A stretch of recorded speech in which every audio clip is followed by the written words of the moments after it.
বুঝলে?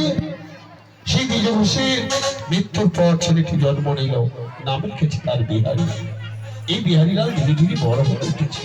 সে ওই পরের ঘরে প্রত্যেক দিন দুটি গরু নিয়ে মাঠে ঘাস খাওয়াতে যায়, সন্ধ্যাবেলা ফিরে আসে। ওইটুকু ছেলেকে তুমি একটুখানি কৃপা করতে পারো না? নিশ্চয় রাখবে, যে বলে না বলে আমিও তাকে বলতে পারবো না। চলো, ও মাঠে মাঠে ঘাস খাচ্ছে, আমরা একটুখানি এগিয়ে যাই। তাই চলো প্রভু।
সবার কাছে একটা সুখবর।